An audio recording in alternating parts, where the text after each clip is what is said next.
हमारा अगला सवाल क्या है कि what is oxidation corrosion and how does it take place. Describe the mechanism of oxidation corrosion. तो ये भी यूनिट 5 का ही सवाल है, फेज इक्विलिब्रियम एंड कोरिजन। और ये जो सवाल है मैंने देखा कि पिछले 2 सालों में भी लगातार आया हुआ था, तो इसलिए मैंने कंसिडर करा। बहुत ही सिंपल है, ठीक है, और नोट्स भी बहुत सिंपल है, तो अगर मैं पढ़ते जाऊँ और एक्सप्लेन करते जाऊँ तो चीज़ें समझ में आ जाएंगी। तो देखते हैं ऑक्सीडेशन कोरिजन क्या होता है। इससे पहले देखते हैं ना कि देखिए कोरिजन जो होता है वो आप सिंपली जानते हैं कि मेटल में डीके होना उसके सरफेस से। अब कोरिजन दो प्रकार के होती है, एक होता है आपका वेट कोरिजन होता है और दूसरा जो होता है आपका ड्राई कोरिजन। एक तो आपका वेट कोरिजन होता है, दूसरा आपका ड्राई कोरिजन होता है। अब वेट कोरिजन होता है जो मेटल जो होते हैं हमारे मेटल वो किसी लिक्विड के संपर्क में आ जाते हैं और उससे कोरिजन हो जाता है, तो उसको हम वेट कोरिजन बोलते हैं। तो लिक्विड में जैसे वाटर हो गया। अब ड्राई कोरिजन में क्या होता है ना, ड्राई कोरिजन में होता है कि मेटल जो होता है आपका मेटल वो ड्राई गैसेस के संपर्क में आ जाते हैं। ड्राई गैसेस के संपर्क में आ जाते हैं। ड्राई गैसेस जैसे आपका ऑक्सीजन हो गया, सल्फर हो गया। अब जो मेटल जो है ऑक्सीजन के साथ संपर्क में आता है, तो उससे जो होने वाली कोरिजन होती है वो ऑक्सीडेशन कोरिजन होती है। तो आई होप ये बेसिक बातें आपको समझ में आ गई। तो ये आपने देख लिया। अब पढ़ते हैं नोट्स को, देखिए। Oxidation corrosion is a type of dry corrosion. Dry corrosion मतलब कि ऐसा टाइप का कोरिजन जो मेटल जो है ड्राई गैसेस के साथ रिएक्ट करती है। जबकि बात ऑक्सीडेशन कोरिजन की हो रही है, तो यहाँ पे मेटल ऑक्सीजन गैसेस से रिएक्ट करने की बात बोली जा रही है। अब देखिए oxidation corrosion is a type of dry corrosion in which a metal is directly reacts with oxygen gas in the environment and forms metal oxide layer on its surface। ये देखिए सिंपली आप ध्यान में रखिए कि ऑक्सीडेशन कोरिजन में metal जो है डायरेक्टली रिएक्ट करता है ऑक्सीजन गैस के साथ, और ये रिएक्ट करता है ना टेम्परेचर पर, कुछ सर्टेन टेम्परेचर पर। वो अब नेचर पे जिस तरीके के मेटल का बिहेवियर होगा उसके अनुसार अपने टेम्परेचर के हिसाब से वो रिएक्ट कर लेगा। तो ये टेम्परेचर पर डिपेंड करता है। अगर इस डिफिनेशन में आप ये भी ऐड कर सकते हैं कि विद हाई टेम्परेचर, तो भी कोई दिक्कत नहीं है। तो क्या है बोला जा रहा है कि metal is directly reacts with oxygen gas in the environment and forms a metal oxide layer on its surface. तो सिंपली सी बात यही है कि आपका जैसे कि मेटल हो गया और ये इन्वायरमेंट में है, और इन्वायरमेंट में आपके बहुत सारे ऑक्सीजन गैसेस है।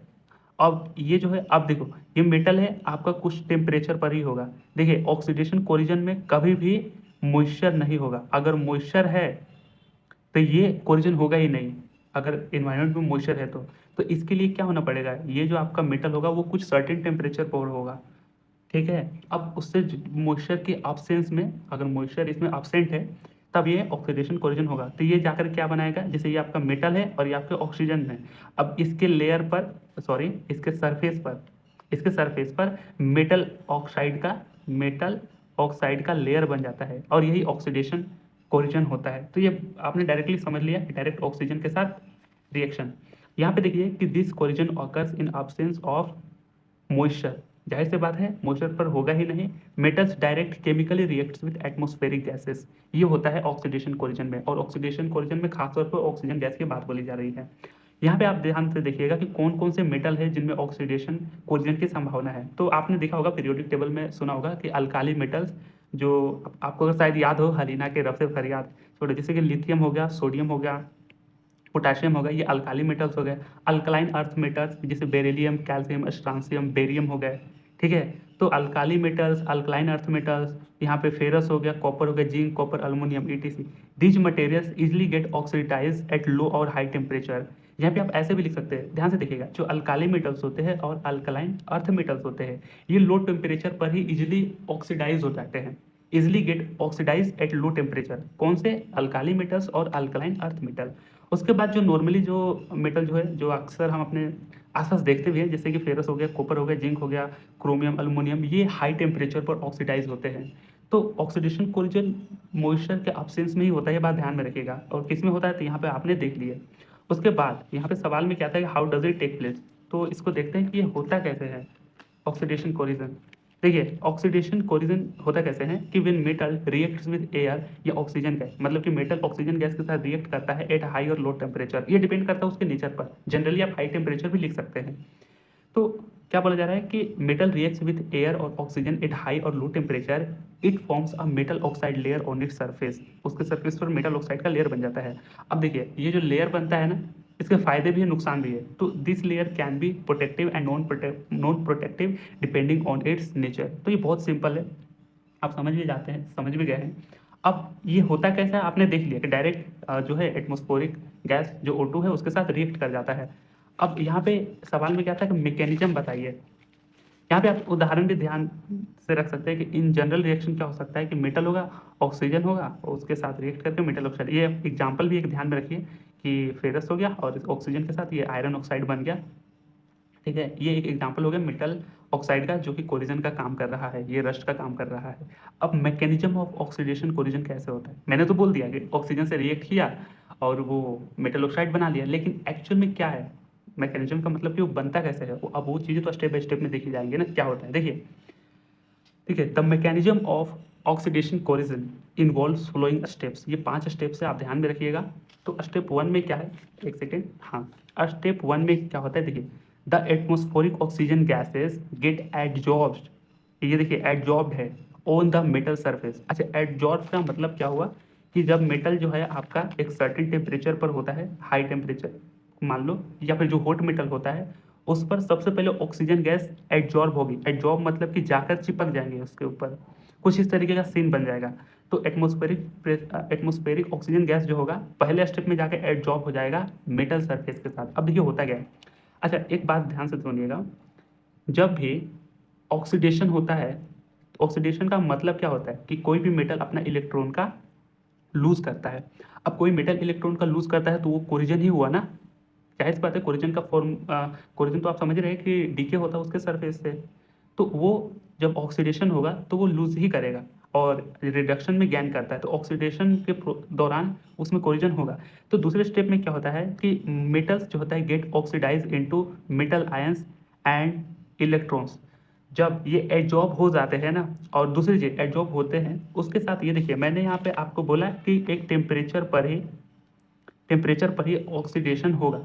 तो मेटल जब हॉट होगा, जब गर्म होगा तो उससे इलेक्ट्रॉन बाहर तो आएंगे ही आएंगे, उससे इलेक्ट्रॉन तो बाहर ही आएंगे। तो दूसरे स्टेप में क्या होता है कि metal get oxidize into metal ions and electrons. यानी कि मेटल जब हॉट होगा तो वो अपना इलेक्ट्रॉन को लूज करेगा। ये एक ऑक्सीडेशन प्रोसेस होगा। दूसरा स्टेप भी आप समझ गए। तीसरे स्टेप में देखिए क्या हो रहा है कि the release electrons are taken by oxygen gases and it converts into oxidize ion. यहाँ पे क्या हुआ, जब लोहा जब लोहा गर्म है तो उसका इलेक्ट्रॉन तो लूज हुआ। अब जो ऑक्सीजन गैस एडजॉर्ब हुआ उसके सरफेस पर, तो वो इलेक्ट्रॉन और वो ऑक्सीजन, यहाँ पे जैसे जैसे देखिए कुछ इलेक्ट्रॉन्स होंगे और जो ऑक्सीजन के मॉलिक्यूल जो सरफेस पर एडजॉर्ब हुए वो रिएक्शन करेंगे और ये रिडक्शन प्रोसेस होगा, क्योंकि रिडक्शन में इलेक्ट्रॉन गेन होता है और ऑक्सीडेशन में वो लूज कर रहा है।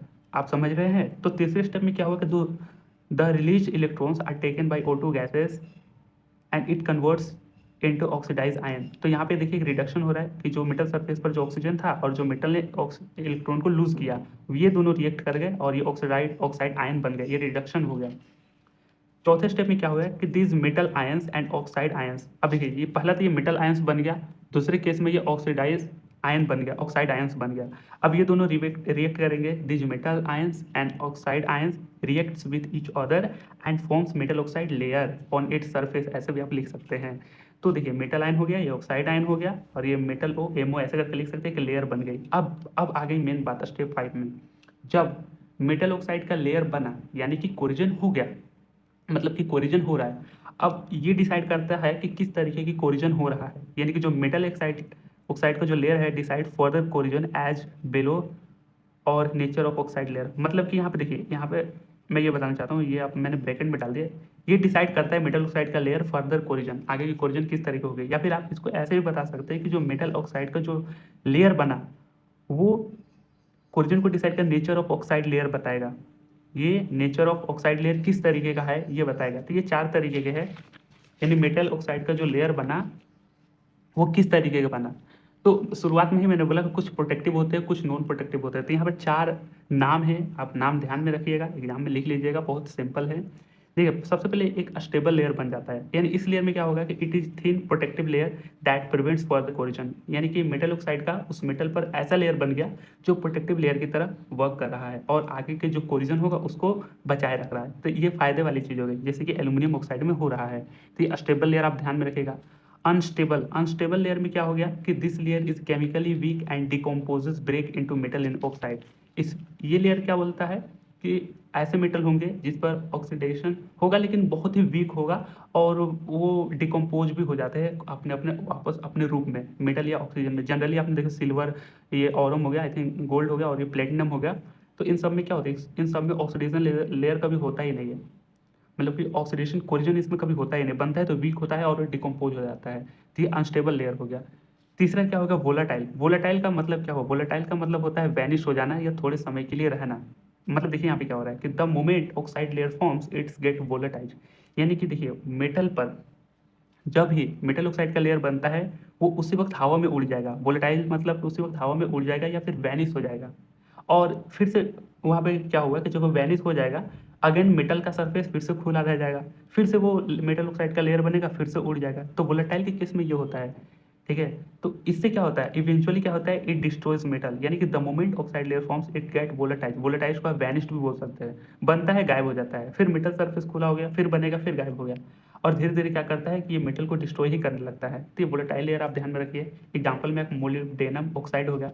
और चौथा है आपका पोरस। पोरस मतलब क्या होता है, देखिए क्या होता है कि the metal oxide layer attack through pores continuous till the entire metal is converted to metal oxide. इसका मतलब समझिए, पोर्स का मतलब क्या होता है, छोटे छोटे होल्स होना। कुछ मेटल्स में आपने देखा होगा छोटे छोटे होल्स होते हैं, अब उसके अंदर मेटल ऑक्साइड के लेयर बैठ जाते हैं। तो यहाँ पे बोला जा रहा है कि the metal oxide layer attack through pores, अंदर तक बैठ गए होल्स के अंदर, continuous till the entire metal is converted to metal oxide.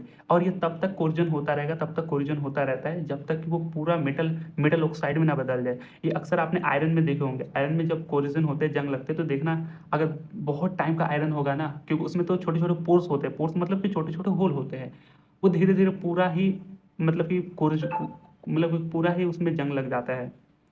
तो इस तरीके से हो गया कि आयरन ऑक्साइड में किस तरीके से हो रहा है कि पूरा धीरे धीरे मेटल में कोलिजन हो जा रहा है। तो इस तरीके से आप जो है ये 4 पॉइंट आप ध्यान में रखिएगा कि जब मेटल ऑक्साइड का लेयर बनता है तो वो नेचर ऑफ ऑक्साइड किस तरीके का बन रहा है, मतलब कि जो लेयर बन रहा है उसका नेचर क्या है, जो ऑक्साइड लेयर बन रहा है उसका नेचर क्या है, ठीक है। वैसे ठीक है, मैंने चीज़ों को रिपीट कर दिया, आई होप ये चीज़ें आपको समझ में आ गई होंगी और आप अपना नोट्स भी बना ही सकते हैं। और ये रहा आपका ईजी और understandable explanation. I hope you enjoy this lecture. और what do you think about these notes? If you really enjoy, so hit the like and subscribe button and help me out, support me out. And in the similar way, we will upload the coming important questions in this playlist. By the way, enjoy.